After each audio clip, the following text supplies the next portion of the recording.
चलिए डिस्कस करते हैं बेसिक प्रोपोर्शनैलिटी थ्योरम, जो कि ट्राइंगल मैथमेटिक्स क्लास 10 सीबीएसई का एक बहुत इंपॉर्टेंट पार्ट है। और इसकी हम लोग स्टेटमेंट देखते हैं कि क्या कहती है बेसिक प्रोपोर्शनैलिटी थ्योरम। सबसे पहली चीज तो आप ये जान लीजिए कि बेसिक प्रोपोर्शनैलिटी थ्योरम को हम एक और नाम से जानते हैं, जिसको हम कहते हैं थेल्स थ्योरम। क्या कहते हैं? Thales theorem. तो ये दो नामों में से किसी भी नाम से पूछी जा सकती है, तो आपको पता होना चाहिए कि आपको यही लिखना है। ठीक है, अब इसके बाद इसकी स्टेटमेंट कह दे कि थ्योरम्स में जब भी होता है तो थ्योरम्स में स्टेटमेंट का बड़ा इंपॉर्टेंट रोल होता है। तो जैसे वो स्टेटमेंट कही गई है, जैसे वो स्टेटमेंट है, आपको वैसे ही लिखनी है, उसको आपको बिल्कुल भी टैम्पर नहीं करना है। जिस फॉर्म में वो स्टेटमेंट्स है आपको उसी फॉर्म में वो स्टेटमेंट्स को लिखना होता है। ठीक है, तो यहाँ पे स्टेटमेंट कही गई है कि if a line is drawn parallel to one side of a triangle intersecting the other two sides, then it divides the two sides in the same ratio.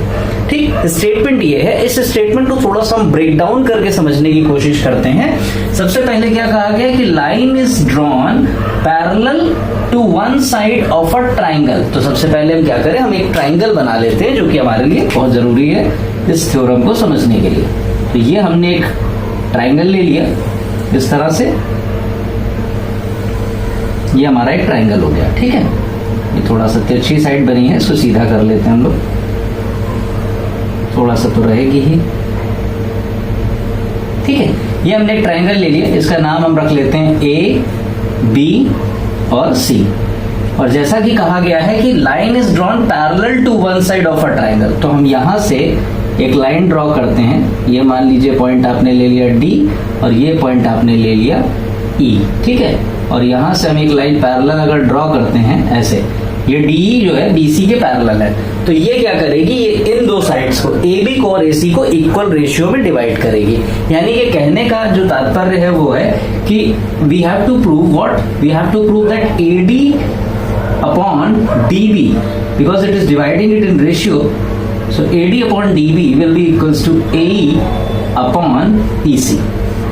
So quite a simple theorem, इतना हमें करना है। ठीक है, अब इसके लिए हमको क्या करना पड़ेगा, इसके लिए हमको कुछ कंस्ट्रक्शंस करने पड़ेंगे, जो कि बहुत इंपॉर्टेंट है। कैसे करेंगे देखिए ध्यान से। इसके लिए आप सबसे पहले क्या करिए कि डीसी को आप कनेक्ट कर दीजिए, यूं आप डीसी को कनेक्ट कर दीजिए, और यहां से आप क्या करिए ईबी को कनेक्ट कर दीजिए। ये आपका कंस्ट्रक्शन पार्ट है, इसलिए इसको आप क्या करेंगे डॉटेड से दिखाएंगे। उसके बाद यहाँ ई से आप एक परपेंडिकुलर ड्रॉप कर दीजिए ऐसे, किस पर, ए बी पर, और डी से एक परपेंडिकुलर ड्रॉप कर दीजिए किस पर, ए ई पर। ठीक है, तो ये हमने कंस्ट्रक्शन कर लिया। अब इसको हम नाम दे देते हैं एफ, और इसको हम नाम दे देते हैं जी। ओके, तो ये हमारा बनके फिगर तैयार हो गया। क्योंकि ये परपेंडिकुलर है तो इसको हम 90 डिग्री मेंशन कर देते हैं। अब इस पे एक चीज और गौर से देखिए जो आपको जरूरत पड़ेगी कि ईएफ जो है आपका, ये परपेंडिकुलर ड्रॉप किया आपने ए बी पे, तो ये जो परपेंडिकुलर है ये ए डी ई ट्राइंगल के लिए भी परपेंडिकुलर का काम करेगा, और डी बी ई ट्राइंगल के लिए भी परपेंडिकुलर का काम करेगा। ठीक है, सिमिलरली यही चीज लागू होगी डी और जी पर भी। ठीक, अब हम क्या करते हैं, अब इसको समझना शुरू करते हैं। तो सबसे पहले आप स्टेप नंबर 1 पे क्या करेंगे, स्टेप नंबर 1 पे आप सबसे पहले आराम से करिए, इसको समझ लीजिए कैसे करना है। सबसे पहले आप ले लीजिए ट्राइंगल ए डी ई। कौन सा ट्राइंगल हमने लिया, ए डी और ई। तो अगर हम यहाँ पर एरिया निकालें तो हम क्या करेंगे, एरिया किसकी निकाल रहे हैं, हम ट्राइंगल ए डी ई की एरिया निकाल रहे हैं। ठीक है, तो ए डी ई की एरिया कितनी हो जाएगी, आपको पता है, it is half base into height, यही फॉर्मूला होता है। ये फॉर्मूला आप इस ट्राइंगल पे एप्लीकेबल कर दीजिए, तो it will be half into base कितना है, एडी है, और उसके बाद आपकी हाइट कितनी है, एफ ई है, परपेंडिकुलर आपका एफ ई है। तो ये आपकी आ गई एरिया एडीई की। अब आप यहाँ एडीई आपने निकाल लिया, अब इसके बाद आप डीबीई कह लीजिए, बीडीई कह लीजिए, कोई दिक्कत नहीं है, एक ही चीज है। तो स्टेप 1 में ही आप इस वाले ट्राइंगल की भी एरिया कंप्यूट कर लीजिए। कितनी हो जाएगी, बीडीई की आप एरिया निकालेंगे, यहाँ भी फॉर्मूला आपका वही लगेगा, half into base into height का, और ये आपका हो गया हाफ इंटू डीबी इंटू, और परपेंडिकुलर कितना लेंगे, अभी मैंने आपको बताया था एफ ई लेंगे।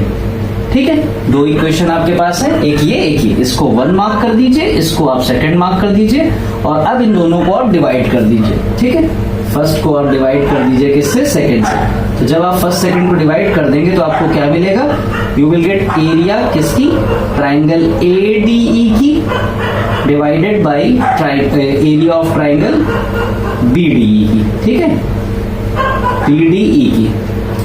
तो अब जब इनको आप डिवाइड करोगे तो क्या मिलेगा आपको, half into AD into FE divided by half into DB into FE।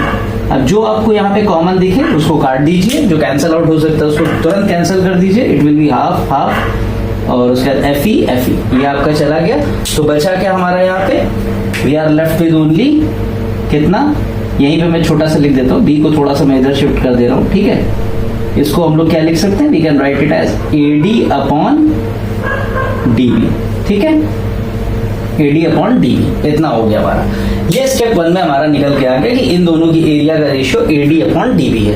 अब इसी तरह से स्टेप नंबर 2 पे आप क्या करेंगे, अगर स्टेप नंबर 2 पे हम सेम मैकेनिज्म फॉलो करें, अब की बार लेकिन किस तरफ के लिए, इस तरफ के लिए, तो एक ट्राइंगल में क्या मिलेगा, AED और दूसरा ट्राइंगल क्या होगा, DCE, ठीक है। तो अगर सेम प्रोसेस हम फॉलो करेंगे तो हमें यहां पर भी वही प्रोसेस करना पड़ेगा कि एरिया निकालेंगे फिर डिवाइड करें। अब आप गौर से देखें तो यहाँ पर हम सेकंड स्टेप पे भी क्या कर सकते हैं, सिमिलरली लगा करके हम इसी तरीके से, जैसे यहाँ पे हमने निकाला था ना AD, वैसे यहाँ पे AED निकाल सकते हैं, और जैसे यहाँ पे BDE किया था वैसे यहाँ पे CDE या DCE या DEC कैसे भी कर लीजिए वो निकाल सकते हैं। तो इसका रेशियो भी लगभग इसी के बराबर आ जाएगा, जैसे यहाँ पे AD अपॉन DB था वैसे यहाँ पे AE अपॉन EC आ जाएगा, ठीक है। तो इसको हमने लिख दिया और इसको इक्वेशन मार्क कर दीजिए 4, जैसे ये थर्ड हो गई ये फोर्थ हो गई। अब अगर आप इस फिगर को गौर से देखेंगे तो आपको समझ में यहाँ पे आ रहा होगा कि ADE और AED ये तो ऑलमोस्ट सेम ट्राइंगल है, तो इनकी जो एरिया आएगी वो कैसी आएगी, सेम आएगी। तो हमने क्या कर दिया, इनकी दोनों की एरिया को सेम कर दिया। अब क्वेश्चन उठता है कि एरिया ऑफ ट्राइंगल BDE और area of triangle DC, BDE कौन सा, BDE ये वाला, और DCE ये वाला, ये दोनों की एरिया कैसे सेम हो गई। तो अगर आप थोड़ा सा गौर से देखेंगे तो ये दोनों क्या है, ये दोनों सेम बेस पे बने ना, दोनों DE बेस पर बने, दोनों सेम बेस पे बने होने के कारण इन दोनों की एरिया क्या हो जाएगी, इक्वल हो जाएगी।